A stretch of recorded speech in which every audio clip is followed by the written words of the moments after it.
business does continue. I'm Jerome Paul Sonko, and this is Smart 24 TV, where we definitely drive your businesses. Now, speaking of driving businesses, we head into what we call online businesses in the world. In a revolution of seeing that countries actually digitalize or tapping into digital spaces, and in other ways of actually seeing that businesses continue even under the lockdowns that have actually been taking place in the different countries under the different restrictions of different governments as well. Now, if we are looking into digital marketing and also how e-commerce comes into the subject, we head into our topic of the day, which is definitely how we can tap into the e-commerce and how Ugandan businesses are actually faring and embracing the e-commerce part of it, and how are they actually managing out in the online businesses in Uganda today. But joining me on set today in studio is someone from one of the big brands when it comes to the online platforms in the business entities in Uganda. I'm going to give him the opportunity to introduce himself, then we definitely go into the discussion. You're welcome, sir. Thank you. My name is Paul Muyobo. I am the marketing manager for Chikubo Online. It's a pleasure to be with you this morning. All right. So you're the marketing director? Marketing manager. Marketing manager, Chikubo Online. What does Chikubo Online do?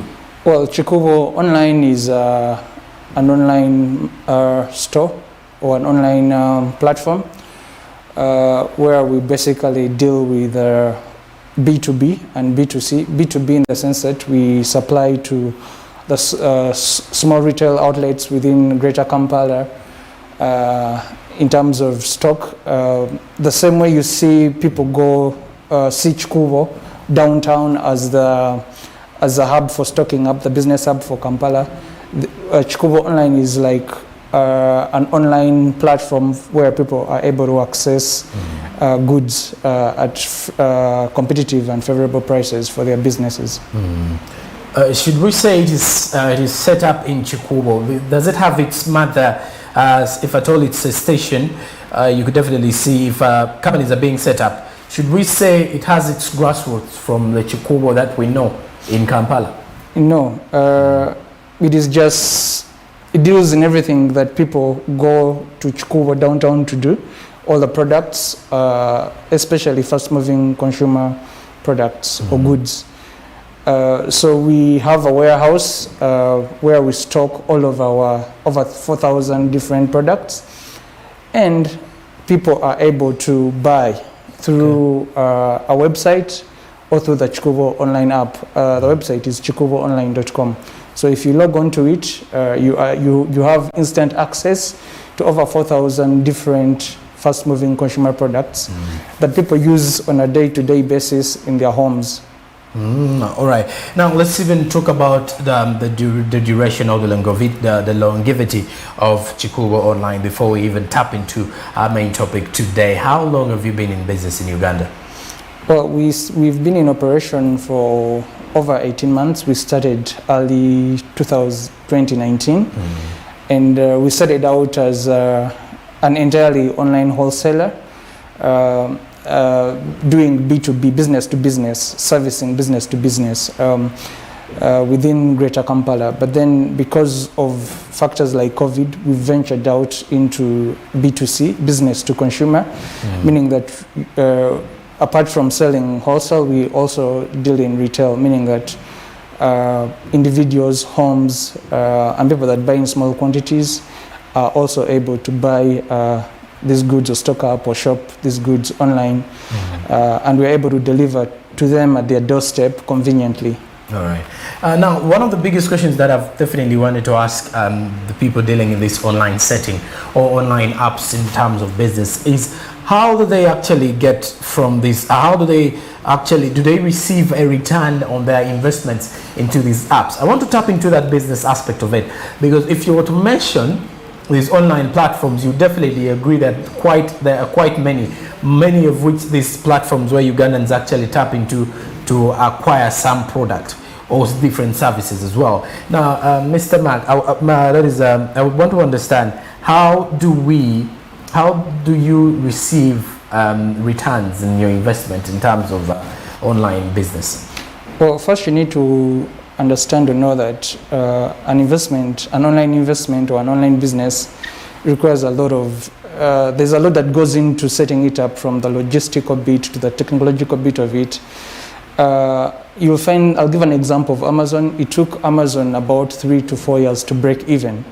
So that gives you a picture of just how much investment goes into an online business. First, you need to get the technology right. You need to do, if you're developing an app, you have to consider Android users and also iOS. That's a lot of investment that goes into there. Then you need to think of the products. Now, other players in the online business deal with vendors, meaning that all they do is set up the platform and have vendors listing products on their platform. Whereas Chikuvo Online, we stock these products ourselves. So over a space of 2 years, we've grown our portfolio of products from around 1,000 to now over 4,000 products. So that investment alone takes a lot of huge sums of money. So to break even or to get a return on investment takes a bit of time. But consistency, and having the right strategy and the will to navigate the business, online business forward over the next 2, 3, 4 years, and the financial backing to do that is what drives online businesses. The ones that are successful to break even after 2 or 3 years. All right, Paul, I want to understand how does business, let's talk about securities in terms of this e-commerce sector in the business in regards to the delivery, because I would agree in most of the settings in these business apps, or the apps that actually offer products to people, always give you a setting that says cash on delivery. There is always deposit before, something like that, where there are actually two options. You pay before, prior, and then also paying on delivery. I want to understand where do you get this? How do you build the confidence of a consumer or a customer who is going to pay, who pays before the delivery date, and how sure you're going to deliver the exact thing that they want? Yeah, I'll give an example of us. Before we set it out as cash on delivery, mainly because of to reduce the risk, especially for our wholesale customers or customers that buy in bulk. So one way is the way we ensure, one way we can ensure or give the confidence to our customers is your goods arrive, you verify that these are the goods that you ordered for. If you ordered for 10 cartons of Coca-Cola and another 10 cartons of Renzori drinking water, you need to verify that actually these are what you ordered for. You check the expiry date and everything, and when you have verified that actually this is what I ordered for, the expiry date, it does not have a short expiry, is when you pay for the goods. So that way we are able to reduce the risk for our customers, because a lot of people that purport to be online businesses rip off people order, especially for the prepayment. We also recently introduced, because we had introduced business to consumer, or the retail section, or what we now call as Chikuvo Online, an online supermarket where people are able to order. We introduced, because of convenience and because of COVID, which was encouraging social distancing, we had to introduce cashless payments, meaning that it's either you pay after cashlessly through mobile money, after you've received your order, of course after verification and all, you then pay with mobile money. But also we have integrated our system with Visa and MasterCard and online payments, where you can prepay before, because people maybe are busy, or sometimes they just want to get done with payment, and especially because of convenience, customers like to pay before. As a brand, we have established ourselves over the last 2 years, and people have the confidence that when you order with Chikuvo Online, you're actually able to receive your order. So the confidence that we build with our customers over the 2 years has built confidence among other people that want to join, that Chikuva Online actually delivers. And then when you pay, we actually send you a receipt. We send you all of this information after you've paid, to give you the confidence that you're going to actually receive your order after you've paid, especially for prepayment.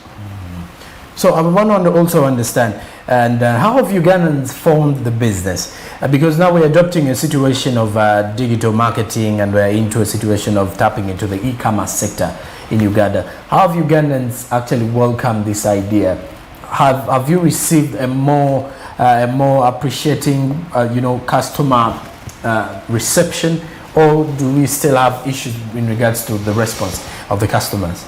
That's a very good question. I would say that Uganda as a country is making strides in the digital space. You see that with the increase of with the coming of smartphones, yes, we've seen more and more people joining online platforms, social media, and that's where the numbers are. So people are gradually adapting to e-commerce. That, when I talk of other e-commerce players in Uganda like Jumia and all these other, people, there's a mindset shift, there's a mindset change that is happening, that you can actually order, you can actually order online and you're able to receive. So more and more people are coming out, and all these, even us as Chikuva Online, we keep all of our advertising that we do is educating people about the benefits of convenience, of what it means to shop online. It eliminates the hassle in between. You don't have to close your shop if you own a retail shop somewhere, to close it for a day, run up and down, miss out valuable time and customers just for the sake of stocking up.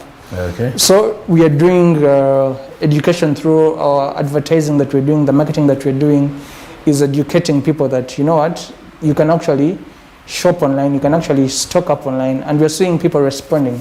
We're seeing more and more people are joining, are stocking up using our app. We're seeing more and more people trying out this e-commerce aspect, not some out of curiosity, but some because they need it. They are too busy, and they're not able to, they cannot afford to close their shop, or they're not able to, especially maybe the working class, they're not able to find the time to go to a supermarket or the time to go to Chikuva downtown to stock if you have an office job, but you also own a retail shop. So we're seeing more and more people joining for the sake of convenience and the safety and the aspect of time saving that e-commerce offers. So I think the future is bright for e-commerce in Uganda, and that we will get there eventually. All right, now because we are taking the right steps in the right direction. You speak of Jumia as one of the key players in the sector of e-commerce in Uganda. What I want to understand is, do you think if you're to look at the sectors that are actually currently operating in the same line as your business, do you think it is actually causing challenges in regards to the available market? I think if you talk of challenges for the consumer or challenges for the entities, for the key players. I mentioned Chikuva Online, Jumia, and the other platforms. No, I don't think there is anything in terms of challenges, especially for the e-commerce players in Uganda, because different e-commerce platforms in Uganda offer different solutions to different e-commerce problems. You'll find that whereas Chikuva Online is dealing predominantly in fast-moving consumer products, you'll find Jumia maybe is dealing in electronics. It has a different appeal to different sections of the public, whereas Chikuva Online also has a different, so there's enough room for everyone in the e-commerce sector to showcase what they're able to do, and to have to pull a certain section of customers and of the public towards specifically what it is that you're solving with your e-commerce platform. For us, Chikuva Online, we started it because we did a survey which we found out there are over 22,000 retail outlets in just Kampala alone, Greater Kampala alone. And the problem we found that they were facing is they found it hard access to Chikubo downtown. They had to close, and you find that even the major distributors of FMCG only stick to the main road and don't go into the second and third feeder road off the main road. So a certain section of businessmen and women, and most especially retailers, are cut off, and they don't have access to a 24/7 shopping center or an online platform where people are able to stock up.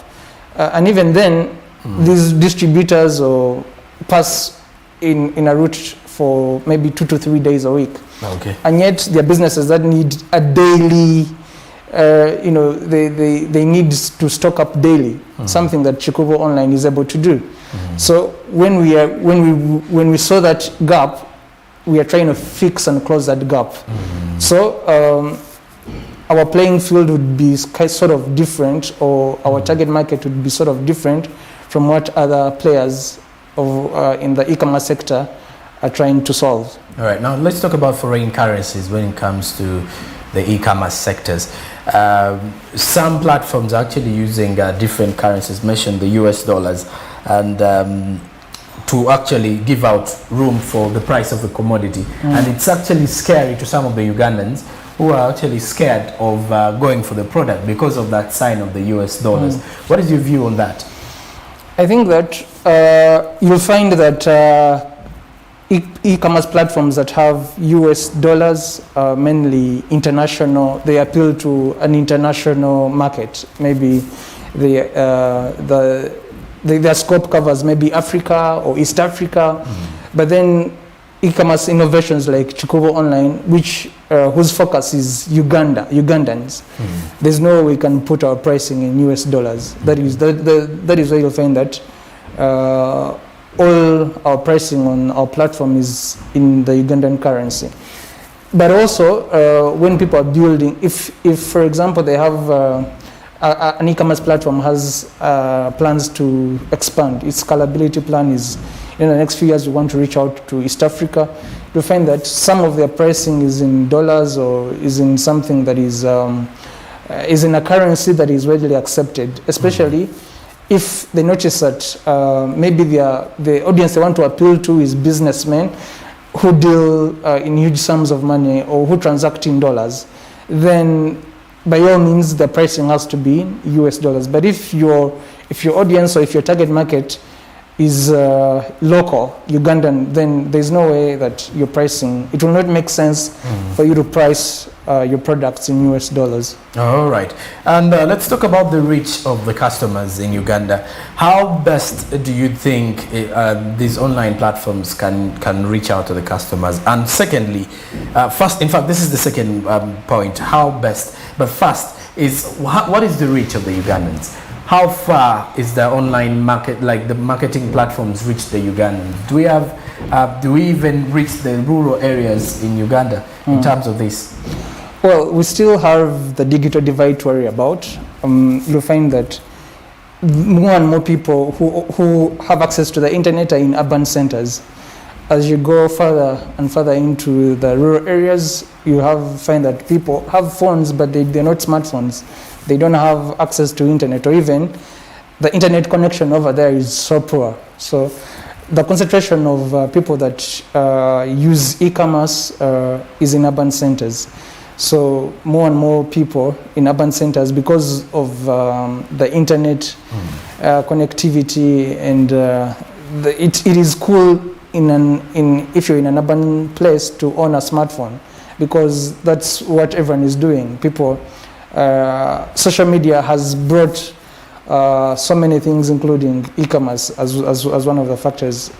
As an enabler of e-commerce, social media is an enabler of e-commerce through digital marketing and advertising, and most of this is in urban centers. So the digital divide needs to be bridged probably through cheap internet costs for people in the rural areas, or subsidizing the cost of internet, or subsidizing the cost of smartphones to be able to reach people in the rural areas.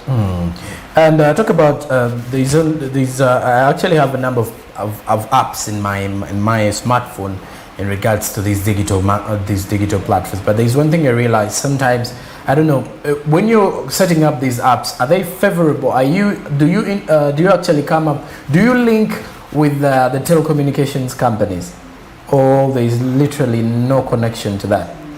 Of course, there is a connection you cannot rule out because sometimes we do have network difficulties when you're trying to use the app, and then if you turn to another app, maybe it does operate immediately. Yeah. So that is why I want to understand: is there any integration between these these e-commerce sectors with the telecommunication companies?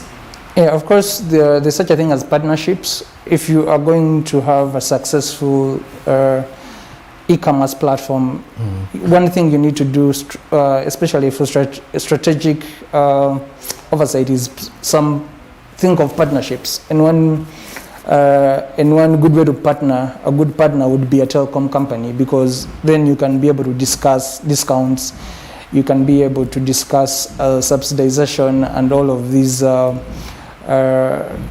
You can be able to discuss a big number of range of issues, especially because the telecom companies have control the internet. They have you'll talk of telecom giants like MTN, Airtel, and also they enable e-commerce through some of these innovations they have, like mobile money. So if you come up with an e-commerce site, and one way and one payment, and a way to pay, for example, is through mobile money. So you'll need to have some sort of partnership with MTN to be able to have a gateway, or have a way you can be able to connect the payment platform of MTN to your platform to ease payments. So it's in form of a license, if I am to say, or just an integration. I think it would be more around integration and partnerships. Because if it's a partnership, that means it includes signing deals with money inclusive. Yeah, of course it would mean signing deals either to promote the platform, the e-commerce platform, or to give out discounts or offers that people will find favorable to be able to access these e-commerce sites and platforms. And if I were for you to mention these partnerships, do you pay on an annual basis, or you're paying halfway, or you're paying maybe you sign a contract of 5 years and you clearly pay for only that 5 years? I think it depends on what works for the both of both parties or both entities. If it is a short-term kind of thing, and as an e-commerce platform, this is what you achieve. This is what you want to achieve in the next 3 months. Then, by all means, the contract or the partnership that you come that you work with a telecom company needs to be for 3 months or 4 if you want to prolong it.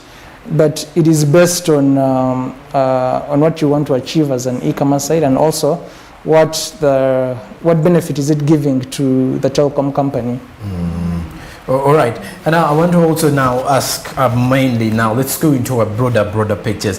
How do you think Ugandans can actually adapt to e-commerce, and what are those key things that we need to tap into if at all we want to utilize this digital spacing and make sure that we develop the online businesses in Uganda? Well, there's a lot that needs to be done, especially by government, because the government comes up with policies, and if the policies are favorable for e-commerce, then you'll see more and more people. Let's say policies like, what do you think the government should do in terms of that? Which major policy do you think is affecting the e-commerce?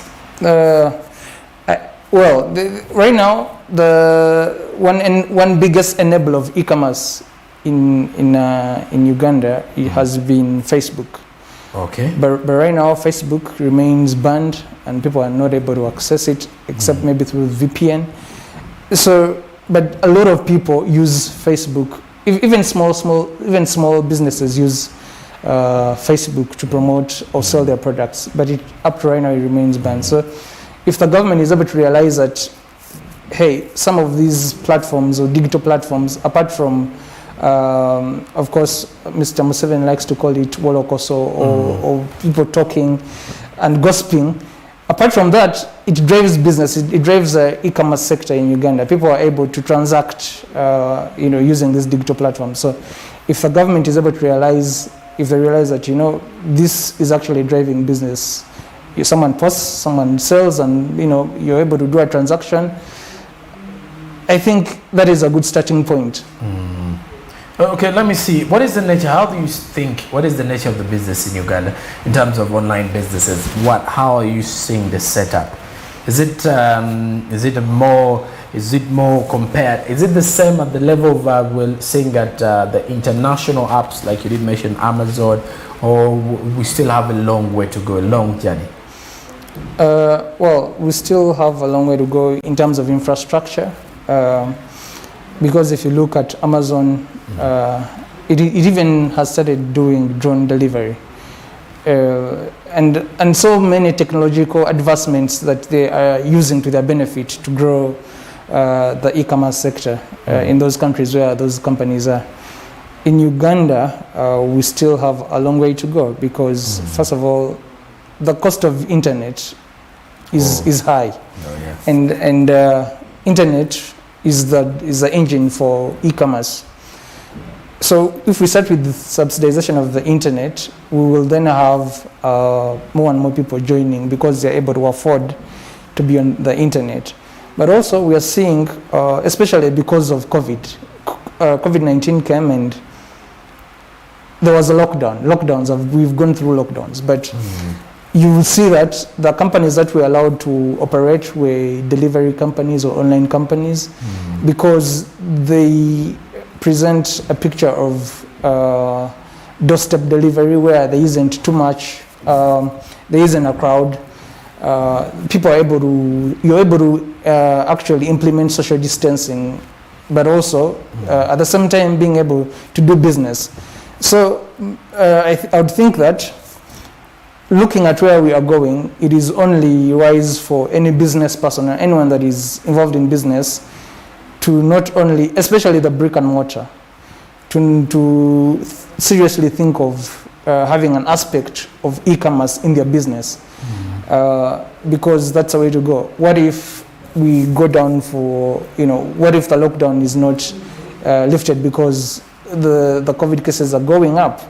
People will be out of businesses, as it has. You've already seen many businesses being closed down just because of a 1 month lockdown. But the businesses that had an aspect of e-commerce are continuing to operate. So the future is that for you to be able to sustain a business, you'd have to have an aspect of e-commerce. If you own a shop downtown, have an online presence somewhere, have a Facebook page, have a portal somewhere where you are able to reach out to customers through digital platforms, and you're able to deliver, and you're able to ensure business continuity even when the physical store is closed or your physical shop is closed. All right. And because you've mentioned the fact that the Ugandans, even the business and owners, are supposed to actually look into that even when your shop is closed and open. I want to, what is your final assessment if you're to look into a picture? What are some of the things you can tell the business owner right now into venturing into the digital aspect of marketing? I would tell them to choose smart business. Smart business in that first you can get goods online without having to close your shop, and you are able to track, especially the Chikubu online app, you're able to track your expenses, you're able to track how often you stock up, how much money you spend, etc. But also other businesses to adapt to e-commerce, because that's where the world is headed. The world is going digital. You cannot 100% rely on brick and mortar, as we've seen because of COVID. Anything can happen. There can be a lockdown, there can be anything. But then how will you ensure business continuity when there are people not moving, people in their homes, people are restricted from the restriction in movement? The best way to do it is have an online presence, because even then the numbers are online. People these days, the first thing they do when they wake up is check their phone. Oh, breaking news happens on your phone. So the numbers or the clients that we look for or are online, are on social media, on all these different social media platforms and online portals and platforms. So the best thing to do, or a wise businessman would consider having an online presence to be able to ensure business continuity in unfortunate circumstances where there is COVID-19 or there is a lockdown or anything. Online will keep running 24/7. Is the advice I'd give to business. All right, this is Mr. Paul from Jikubo Online, giving us more into an insight when it comes to e-commerce in Uganda. And he did mention about choosing smart business for you as a business entity. So you definitely agree that you need to also choose Smart 24 TV to definitely drive your business in regards to the business stories that we do have here, and of course to advertise for your business as well. You can get us at plot 29A Naguru, that is plot 29A Commercial Road in Naguru, where we definitely drive your business. The website is www.smart24tv.com, Twitter, Facebook, Instagram at Smart24TV. Meanwhile, I'm Joram Paul Sonko on Twitter, Facebook and Instagram as well. So clearly you can get more tips and also give us your feedback in regards to how we can tap into the digital aspect of it in terms of e-commerce and also online marketing and businesses in Uganda, so that we can actually improve on the level of the business entities in Uganda as well. For now, Smart Means Business does end now. We shall be back later on to give you more when it comes to the business stories. Now, coming up on Smart 24 TV, we do have Yugi Tukole with Fred Makobia. For now, it's goodbye.